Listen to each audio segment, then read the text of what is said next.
Kalimera, Kaligirjaki. Geros dienos ir geros sekmadienio linkėjimai iš Kretos. Vėl iš Kretos, nors turbūt, kas seka mano Kretos Facebooko puslapį, puikiai žinote, kad mes su Jurgita visą savaitę praleidome Atėnuose. Jums gali aišku pasirodyti, kad ir čia dabar Kretoje kažkur išvažiavom, esame gamtoj, bet Graikijos miestai, didžioji dalis Graikijos miestų nuostabus tuo, kad jie pačiame miesto centre, praktiškai kiekvienas miestas turi gražų parką. Tai aš esu Chanijos parke, Chanijos sode netgi, jie vadina Kypos, tiesiog sodas.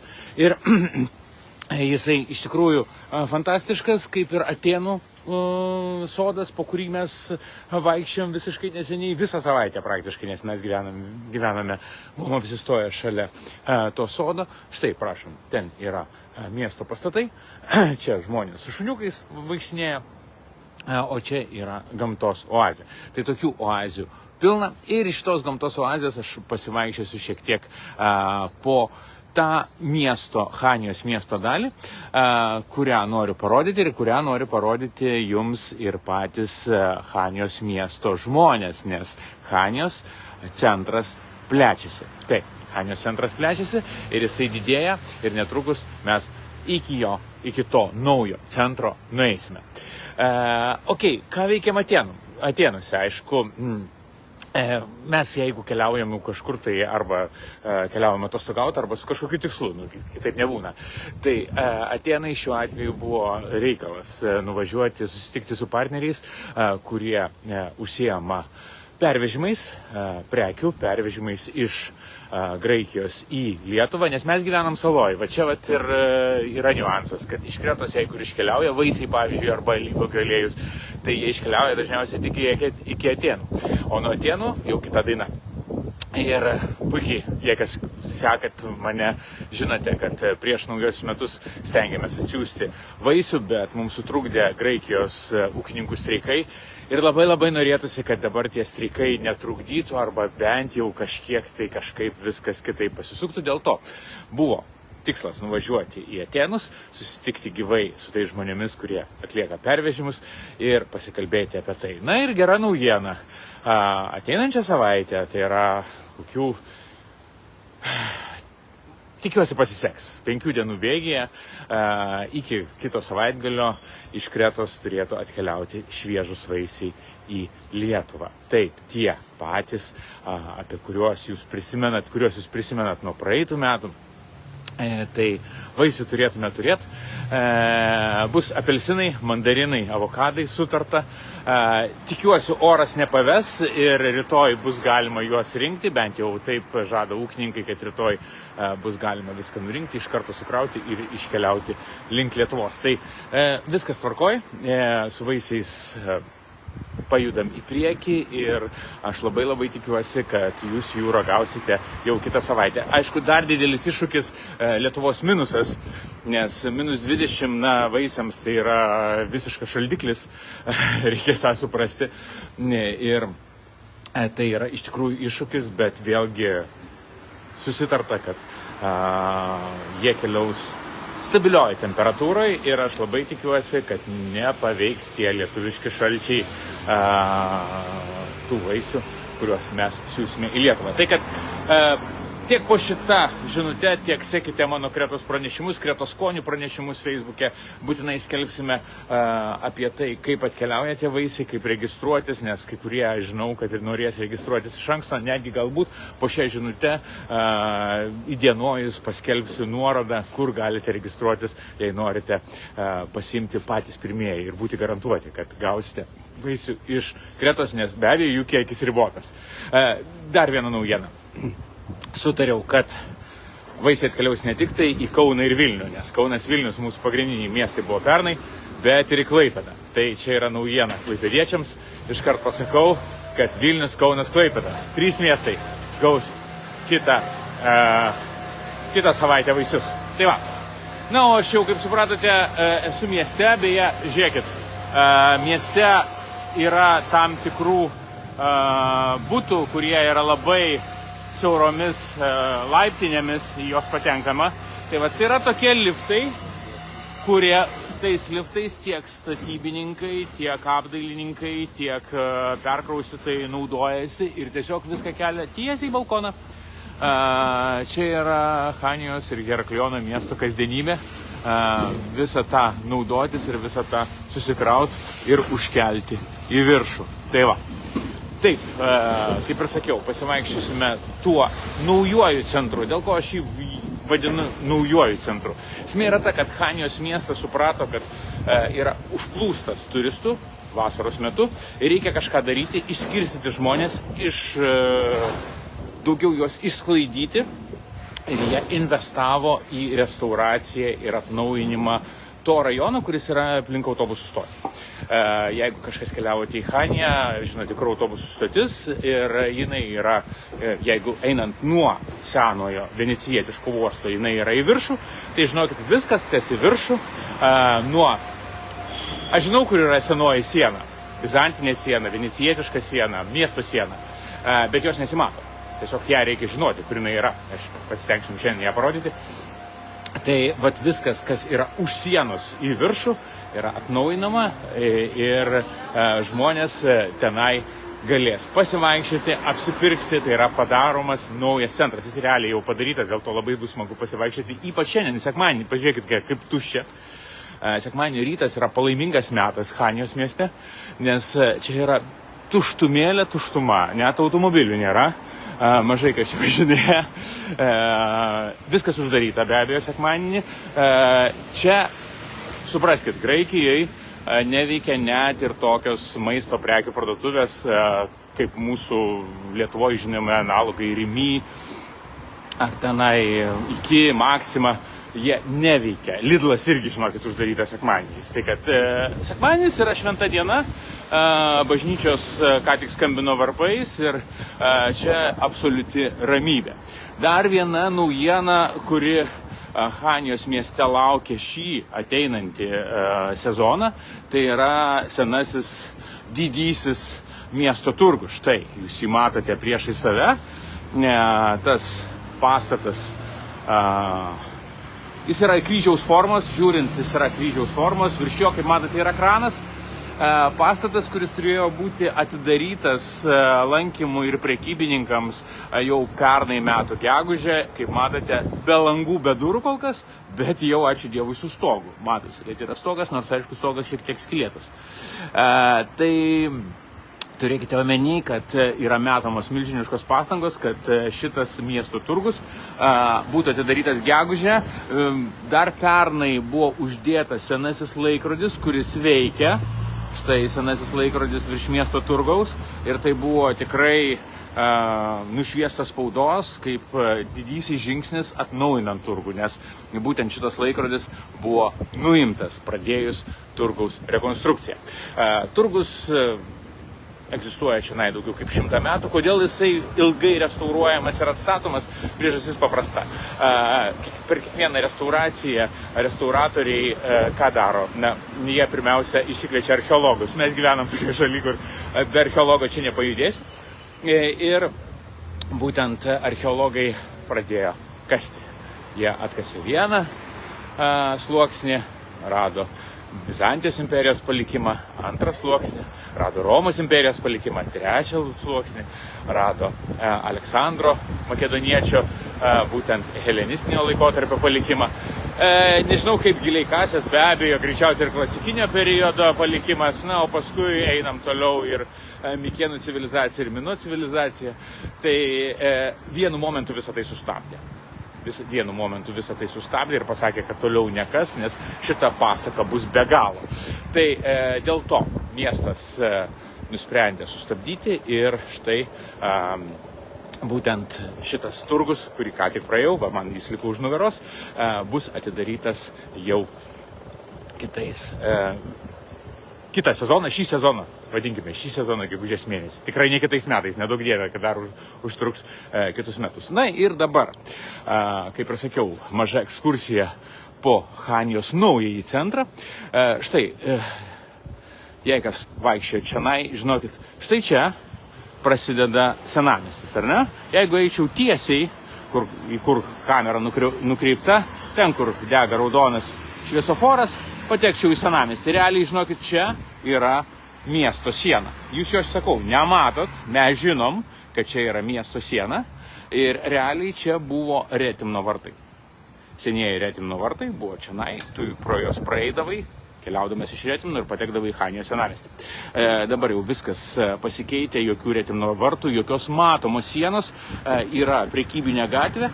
Šitą prekybinę gatvę irgi daug kas žino, kad jį skiria tą naująją Chaniją nuo senamiesčio. Į senamiestį aš nelysiu, o pasuksiu visiškai priešingą pusę, kaip matot, ir paeisiu į šitas gatves. Jos labai gražiai sutvarkytos. Nauji vazonai, naujos trinkelės, nauji praėjimai, daugelis iš jų paverstos pėsčiųjų gatvėmis su eismo draudimo ženklais. Ir iš tikrųjų tai pasidarė gražios alėjos, iš karto prie jų atsidarė parduotuvėlės, nes kai kurie pastatai čionai buvo apleisti ir iš vis miestas labai pasikeitė, centras išsiplėtė. Tai, kad jeigu būsite Chanijos mieste vasarą, aišku, čia viskas dar geriau atrodo ne sekmadienį, nes, kaip sakiau, sekmadienį viskas uždaryta, kavinės uždarytos, žmonių nėra. Tai šurmulys pilnas, apsipirkti tikrai galima ir galite pasivaikščioti po išplėstą Chanijos centrą, kaip matote, restauruojami ir atnaujinami kai kurie namai, nes kai kurie jau labai gražiai atnaujinti ir atstatyti. Tai, kad Chanija iš tikrųjų pasipuošė ir keičiasi. Beje, va čia, jeigu pasukus į šitą pusę, yra viena geriausių atsidarė užeigos, atsidarė kavinės ir jeigu paeisime, greičiausiai bus uždaryta. Čia yra viena kepiklėlė brunch. Labai gerai, galiu pasakyti. O va ten yra garsusis Wild Child. Wild Child kepa fantastiškus kruasanus. Ir man atrodo, jie šiandien dirba. Žmonių ten nėra, bet lyg taip pastebėjau, kad į Wild Child įėjo deliveras. Nu, vat kartais išversti. Tas žmogus, kuris perveža maistą, ne? Kuris užsisakai. Lietuviškai jau kartais ir užstringa, bet toj sugalvosiu, deliveras, žodžiu, tas žmogus, kuris atėjo, kažkas užsakė maistą ir jis pasiimt atvažiavo tų kruasanų, greičiausiai kažkam reikia jų pusryčiams. Tai norit labai skanių, šviežių kruasanų, neieškokit jų senamiestyje.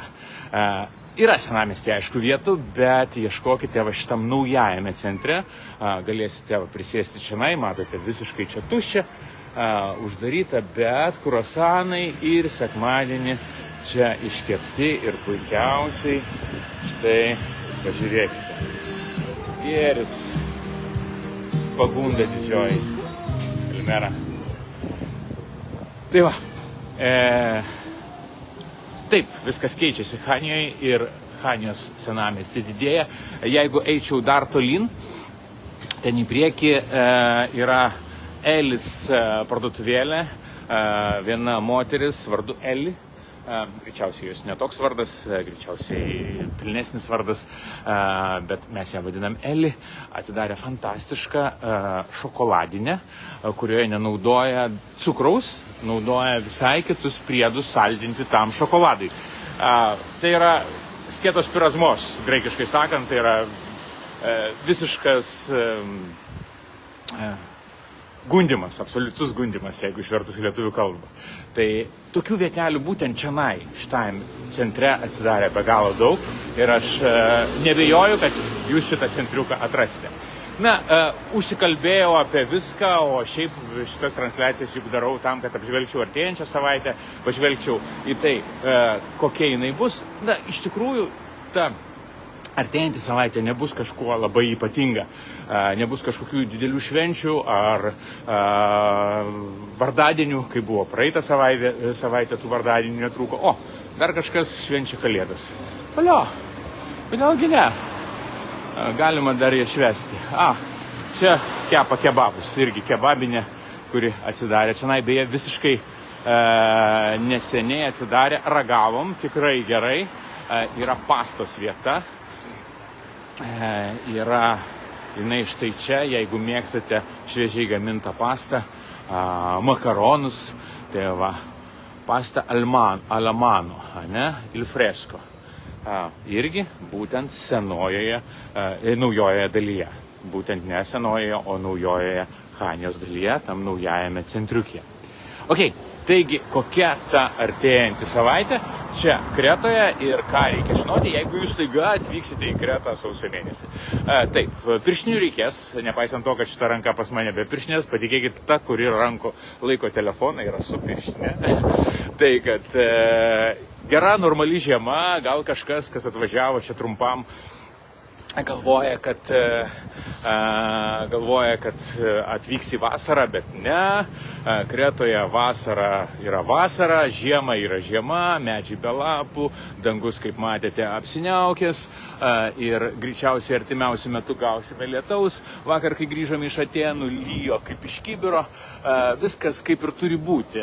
Matėte, jeigu sekate mano Kretos įrašus, matėte, kiek sniego aukštai kalnuose, dalinausi Niko nuotraukomis, iš tikrųjų nieko kito ir nebus kitą savaitę. Kažkiek sušils, bet kas vyks kitą savaitę pagal sinoptikus, bus absoliutus vėjų mišinys, vėjai keisis, pūs iš vienos, iš kitos pusės, dabar vyraujantis labai nenormalus rytų vėjas, Kretai jis yra absoliučiai nebūdingas ir Kretoje, kad būtų rytų vėjas, vasara, tai iš vis kažkas tai nenormalaus, vasara pas mus vyroja daugiausiai šiaurės vakarų vėjas ir be abejo tas vėjas viską jauks, kartais jis pasisuks iš pietų, kartais jis pasisuks iš vakarų, kartais vėl atgal iš šiaurės, tai bus, pavyzdžiui, žadama, kad lyg ir sušils iki +20, pavyzdžiui, trečiadienį, bet jau ketvirtadienį gali būti +10. Tai pas mus absoliuti orų karuselė laukia be abejo su lietumi, kas yra labai gerai. Pasidžiaugsiu tuo, kad gauname pakankamai daug lietaus, nors spaudoje teko skaityti, kad vėl diskutuojama apie tai, kaip iš Chanijos regiono, kuris visada nestinga vandens, vesti vandenį į Herakliono regioną, kuris greičiausiai stigs vandens ir šiemet.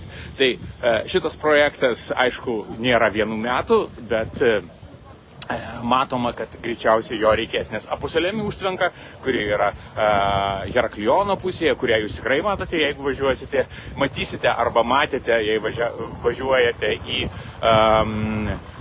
Dzeuso urvą, Lasyčio plyno aukštėje, tai tenai Apuselėmi užtvanka buvo šiemet praktiškai visa išsiurbta.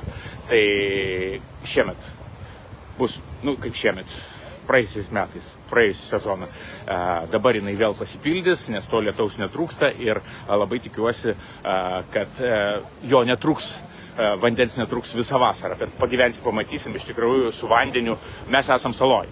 Mes negalim atsivesti vandens iš kažkur kitur, nors aplink vanduo gėlo vandens reikia. Tai visas tas lietus, kuris krenta dabar, mums yra palaima. Ir mes tikrai jo džiaugiamės ir tuo sniegu, kuris užgula visas kalnų viršūnės, tikrai labai džiaugiamės, nes tai yra garantas gėlam vandeniui visai vasarai. Tai va, čia yra niuansas. Tai oras laukia toks, kaip ir sakiau, švenčių jokių nenusimato, bet šį vakarą prasideda jaunatis, o tai reiškia, kad nuo jaunaties jūs galite pradėti planuotis savo atostogas Kretoje ir labai džiugu, kurie jau pradėjo jas planuotis. Geras startas gali būti kitiems. Ir tikrai džiaugiuosi, kad išgirdo mano praėjusio sekmadienio žodžius tie, kas keliaus didelėmis grupėmis, nes kreipiasi jau dabar žmonės, kurie atkeliaus ir 7, ir 8, ir 10, ir 20, ir 30. Tai yra svarbu, žinokit, kuo anksčiau kreipsitės, tuo daugiau galima kažką pasiūlyti, nes jeigu ypač didelės grupės kreipsitės ne iš anksto, o pavėlavę, tai žinokit, ką galėsiu pasakyti? Gaila, kad nesikreipėt anksčiau. Tai yra ta pagrindinė frazė, kurią kartoju praktiškai kiekvienais metais. Tai turėkite tą omeny, kad visas paslaugas, ar ekskursijos, ar atostogų planas, ar automobilio nuoma, geriausia derintis dabar. Ypač, pavyzdžiui, jeigu dabar keliauti žadate į Kretą šį sezoną gegužę, birželį, rugsėjį, kreipkitės dėl automobilio nuomos. Šiuo metu tikrai labai geros nuolaidos šitiems mėnesiams, jeigu tais mėnesiais ilsėsitės. Ir nenustebkite, jeigu aukštos kainos yra Liepa-rugpjūtį. Liepa-rugpjūtis yra pats sezono įkarštis, aukštos kainos absoliučiai visoms paslaugoms. Turėkite tą omeny ir dėl jų be abejo galite kreiptis ir dabar, bet tų nuolaidų kol kas netaikom, nes matome didžiulę paklausą ir nuolaidų kol kas nėra. Pagyvensim, pamatysim, gal paskui kažkas tai atsitiks, bet iškart visus perspėjau dėl Liepos ir Rugpjūčio, kad su autonuoma yra taip. Na, o dabar perėjau, žinokit, tą senąją sieną. Jūs matot, kad čia yra senoji siena? Ne, jūs nematot senosios sienos. Ir ėjau į Chanijos senamiestį. Na, tik tai va štai iš šono matosi šiek tiek senosios sienos dalis, ar ne? Ir galima suprasti, kad tu įeini į senamiestį. Daugeliui pažįstama pagrindinė, apverčiau kamerą, minutėlę, pagrindinė Chanijos gatvė. Puikiai prisimenate, kaip jinai atrodo užpildyta žmonėmis, tai yra pėsčiųjų alėja ir dabar matote visiškai tuščia. Šiandien sekmadienis, dar kartą sakau, viskas čia tuščia ir nieko čia nėra. Tai kad sekmadienį tokie yra reikalai. Tai štai, tiek informacijos šiandien, sudedam akcentus, pagrindas, apie ką pasakau, tai yra vaisiai atkeliauja ir jei norėtumėt jų įsigyti, laikom ryšį šią savaitę. Jie atkeliaus, dar kartą kartuoju, Vilnių, Kauną ir Klaipėdą. Į 3 miestus. Klaipėdą, ruoškitės, pirmą kartą vaisiai iš Kretos atkeliauja į jūsų miestą. Ir kitas niuansas dėl visų paslaugų, dėl visų kelionių. Geriausia kreiptis, aišku, dabar planuotis, jeigu jau žinote savo datas. Beje, partneriai, kelionių agentūra Baltic Clipper šiuo metu yra paskelbusi kelionių mugę, o tai reiškia, kad šiuo metu jūs galite įsigyti tikrai kelionių paketus geromis kainomis. Tai jeigu domina visas kelionių paketas, ne tik tai aviabilietai. Mes aviabilietais neprekiaujam, tai dėl aviabilietų galite kreiptis į Baltic Clipper arba dėl viso kelionių paketo, į kurį eina ir aviabilietai, ir skrydžiai, ir pervežimai iš oro uosto į viešbutį bei atgal. Kitas niuansas, daug kas man rašo, mes atkeliausim su Kelionių Panorama, mes atkeliausime su Makaliumi, mes atkeliausime su Baltic Clipper. Patikėkit, jūs atkeliausite ne su šitom agentūrom. Šios agentūros tik tai vykdo pardavimus. Jūs atkeliausite su Testuru, Novaturu, Coral Travel arba Join Up. Tai yra 4 kelionių organizatoriai, kurie šiemet planuoja ne ekskursijas, o kelionių paketus į Kretą. Tai kad ir į kokią agentūrą jūs kreipsitės, greičiausiai gausite šitų agentūrų pasiūlymus, šitų organizatorių pasiūlymus ir jums tereiks įsirinkti. Kodėl patariu, ne tai, kad reikia, kodėl patariu kreiptis į agentūras dėl kelionių paketo, ogi patariu dėl to, kad būtent agentūros turi visų kelionių organizatorių pasiūlymus, turi kartais netgi geresnės kainas, turi galimybę daryti nuolaidas, tai kad turėkite omeny, jog jeigu jūs norėsite įsigyti visų kelionių paketą, geriausia kreiptis į kažkurią kelionių agentūrą. Štai, jau čia visiškai senamiestis. Pranciškonų vienuolynas, apie jį buvau rašęs, jame rastas prūsiškas tekstas, siejantis Baltijos krantus kartu su Kretos jūra. Na ir tam, kad jau taip gražiai pabaigčiau visą pasakojimą, pereisiu visą senamiestį. Nėra jis didelis, matot.